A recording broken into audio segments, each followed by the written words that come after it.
Welcome to the Why Not podcast with me, Chrissy Hawkins. In a world where everybody asks you why, I'm here to ask why not. So sit back and relax or walk and listen and join me on this journey as we try to answer this never-ending question: what makes people say, why not?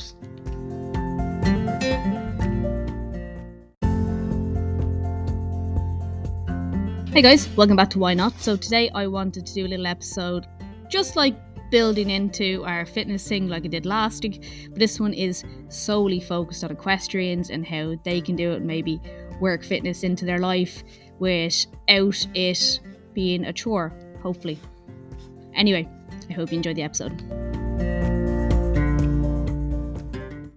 Hello guys, how are you? Welcome back to Why Not. So I hope you are having a good week. I don't know where you are or what it's like, but where I am right now, it's absolutely freezing. I am under a blanket right now, partially because it's a good idea for soundscaping and stuff, and partially because it's so cold it keeps me warm. But I digress. So last week I talked about starting a fitness journey and basically not going crazy, and I wanted to do it this week from kind of the side of if you are an equestrian and you want to start like working on your own fitness as a rider.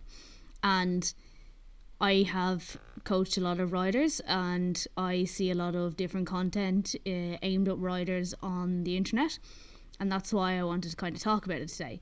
So similarly, if you are starting a fitness program in general, you kind of want to ease in.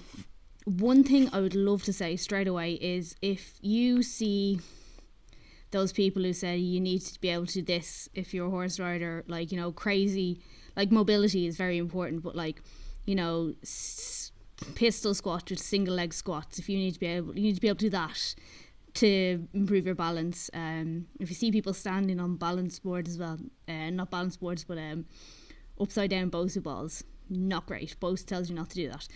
Anything like that, that they're saying you need, like these really complex exercises, and they're saying you need to do this in order to improve your riding, I would first off unfollow them or stop watching their stuff, because there's two things here. If you're a beginner at training, you're going to feel overwhelmed and think you're going to have to be able to do like backflips in order to improve your riding. And two, this goes for like normal training as well, that a lot of people put these complex looking workouts on because it catches more attention, more people watch it, and it looks more impressive basically, but 90% of the population won't be doing it or have any need to do it. Like, there's very few people who need to be able to do these complex things. Now look, is it great to be able to get up and down without using your hands? Yes, fantastic. Do you need to do pistol squats to be able to improve your riding? Do you need to be able to get up on one leg to improve your riding? No, you don't. Majority of the time, especially with me, you'll see very simple workouts that can be done at home, in the yard, or even in a gym if you wanted. And the reason being is we want to target those muscles that may be weak, or we want to build up the muscles that we're going to be using a lot as well. And that can be done very simply without all this complex stuff. Yes, you can do single leg work, but with both feet on the ground. So I've heard people see these things and they find it like crazy, they'll never be able to do it. Majority of us are just normal people. We're not gymnasts. We don't need to be gymnasts. You're doing horse riding, not vaulting, not going to the Olympics. Even the Olympians don't need to do it. So try and ignore any things like that, and let's go straight back to basics. Like, what do we need strong? We need strong legs, we need strong core, we need strong back muscles. They're our bread and butter really for riding. Obviously, having a rounded all-round fitness is going to be helpful. We also want to have some cardiovascular fitness. The reason being is that it is cardio, horse riding. So, you know, anyone who has done a course of fences, we knackered. Anyone who's 2 laps in canter, you can feel your breath gets up as well because you're gripping and you're riding. So it does help to build your cardiovascular, you know, systems. That could be done by running, that could be done by bike, that could be done by lots of riding. That's when you can improve on by riding loads. To get your horse fitness up, you get your fitness up. But when it comes to strength and balance and, injury prevention, we want to kind of come off the horse safely and look at it outside how we can train stuff. So with this, as it's January, it's why I'm bringing it in, you kind of want to take it slowly. You don't want to rush into it. Maybe start with 2 sessions a week, weightlifting. Okay? The reason being as well is I find a lot of equestrians, when I work with them, they think they can do 4 days a week. And really they can't, because you're really, really busy. Okay? If you have a job and you have a horse, or you work in the yard all day, it's physical. There's a lot of work there. There's a lot of time gone out of the day. You probably don't have time to train 4 days a week. You will get more benefit from doing 2 days a week that you can actually fit into your schedule than the 4 days that you never go to. So first thing as well, second thing technically, I wanted to say is whatever your expectations are, is rein them back. Little horse joke there. We want to focus on what you can do, and we want to bring it simply and progress there. If you find there is time in your schedule at other times to add on another session, absolutely. But firstly, think about what you can do, not what you want to do, what you can do, and build a program there. And I think as well, it's important, just like with your riding, and I know this is going to sound like a sales pitch, but just like your riding, to get a coach, because you can watch all the YouTube videos in the world, which is fine. Actually, there's a lot of stuff that you can watch and give you ideas, but really, like, the coach helps keep consistent. It's the same as going to lessons. Your coach in your lessons helps you improve. They can see what you're doing, for want of a better description, wrong, or they can help you with corrections and build your form and build your seat, your position. It's the exact same when you are PTing, because we can see if you are maybe slightly weaker on one side, or if you need to add a little depth to your squat. These are all things that will be really important, and it's worth having a coach. If you've a training background and you kind of know what you're doing, you don't need a coach. You can go and do it yourself and set up your own programs, or find programs online and work from there. But if you don't have any experience, it can be really, really helpful to get someone in, even for a month, just to give you an idea of what you're kind of looking for, what you need to do. And then you can work away yourself. And you can even check in maybe once a month, do a session, get a new program, because another thing that you will find is you'll probably get really bored if you keep trying to do the same thing over and over for long periods of time. And, it's all well and good starting now in January, like everyone wants to, but you want to keep that consistency up. And it's going to be really important going forward. If you want to actually make a change to your riding, you're going to have to keep consistent. So having that change of program, or if you find it's getting dull, you want to do something different, being able to contact someone who can change it up for you, make it a little bit better, make it a little bit more interesting. Maybe you find it's a little bit too easy now, they can help you push it a little bit harder. So it can be really, really helpful to have a coach when you are starting out.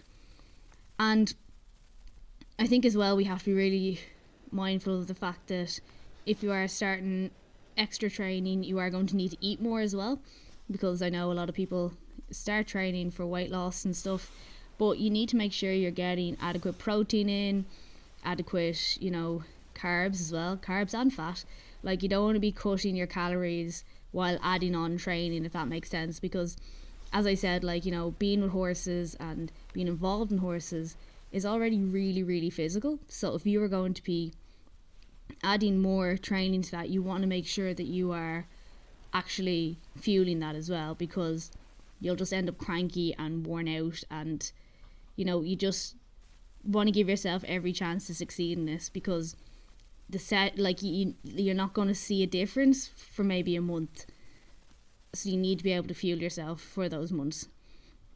And I think sometimes it can be hard to find the time to fit in these kind of workouts, So, like, if you're down the yard, what can you plan into your day? Like, what can you work into it? Like, say if you're mucking out stables, can you focus on bracing your abs and making the twist as opposed to just lifting? Put your legs in, feel the muscles moving, think about what you're doing.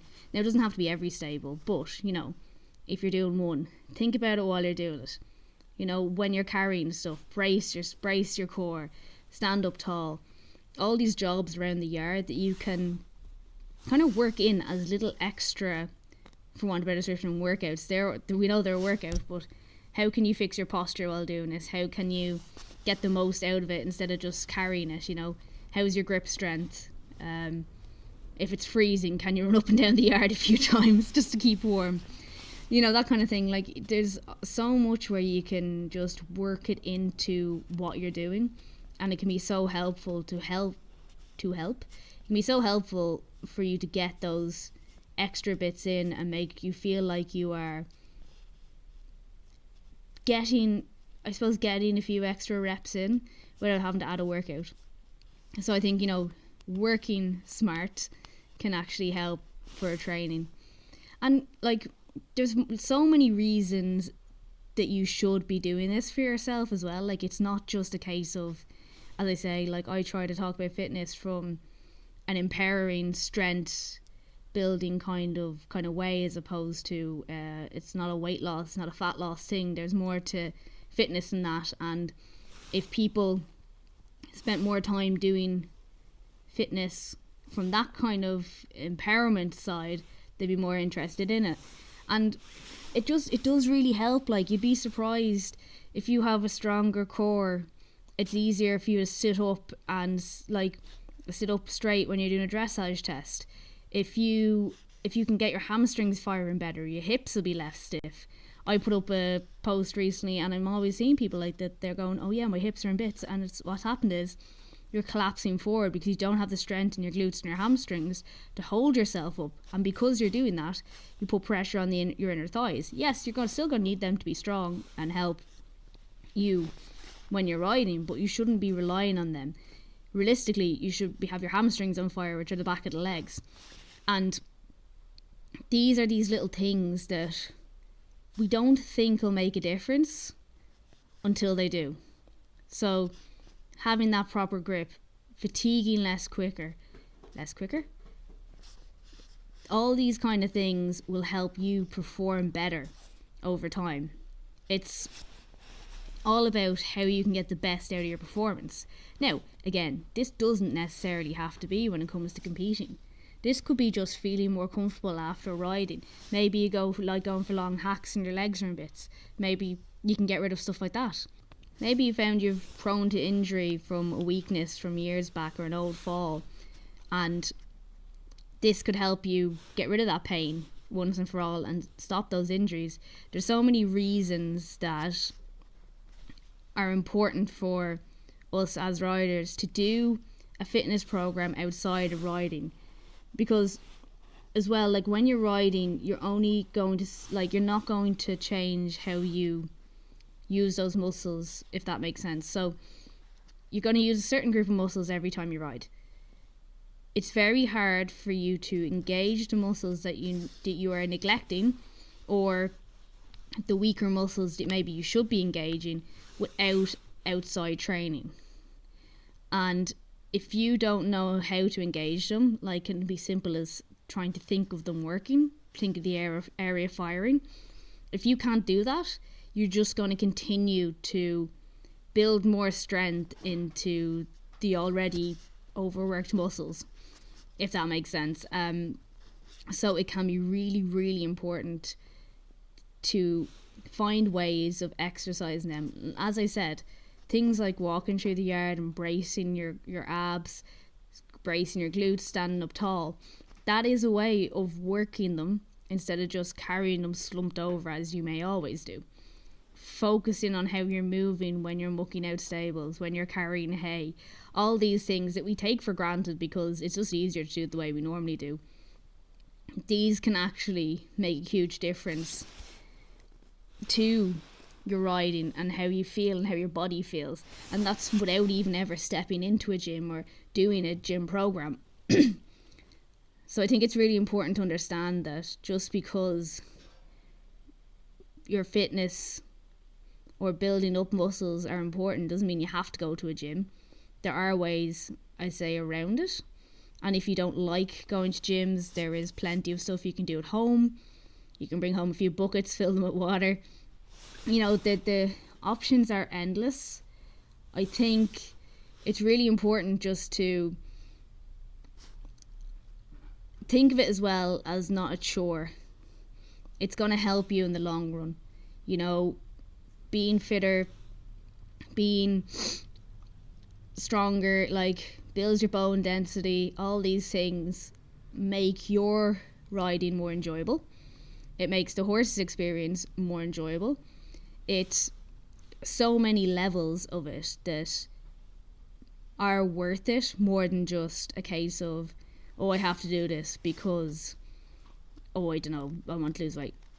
You know, trying to think about it, if you have goals, maybe they're competing, maybe they're not, maybe there's something you really want to do and you've always felt you're that little bit off. What have you not done? You've probably done loads of lessons, probably done loads of training for the horse. The horse has probably had the dentist, the chiropractor, the physio, everything. But like, what have you done for you? What can you change? Because at some point it has to come back to the rider. The horse, obviously you can do loads, but you can do so much for the horse. And if something's not changing, it is the rider. And oftentimes the rider needs to be fitter or stronger in a certain area, or, you know, more confident, which can come with being stronger. And we need to figure out how we can work on that to improve our riding and improve, like, you'll feel better about yourself even if you just feel more in control. You don't have to be competing, as I said. Like, you know, dressage scores are great, but if you just feel like you don't have to worry if your horse pulls or something jumps out of the bush, it's a really big difference. So I just think it's great. Like, it's a great time now. Everyone's super motivated. Write down those goals. Write down what you need to do. Be honest with yourself. If you are planning on starting a fitness program for yourself, be honest with yourself and what you can do, what you're actually able to do, not what you want to do, and how you are going to do that going forward, because you need to have that written down. You need to make a plan, because it's all well and good having goals, but a goal without plan is just a dream. So make sure you make it a goal and make sure you set a deadline for what you want to do. I think that is all I have now. I hope that made sense. I was kind of rambling back and forth. I was trying to figure out, there's a lot I have and then I'd remember stuff. So anyway, I hope you found this enjoyable. I hope you found this helpful. If you want to find out more about work with me, or even just give me a message, you will find me on Instagram and TikTok. So it's at @stronginthesaddle_ on Instagram, and TikTok it is at @stronginthesaddle without the underscore. I also have a Chrissy H Fitness Instagram, but I don't be on that very often. And my website is www.chrissyhawkins.com. So I hope you enjoyed this episode, and I hope it helps in some way, shape or form for some of you. I really do appreciate everybody who listens to this podcast. So if you please could help me with the algorithm and leave a review on Apple Podcasts or Spotify. And even, you know, if you want to reach out and suggest topics for me, I'd be delighted to hear from you. Drop me a DM on Instagram or TikTok. And thanks again for listening.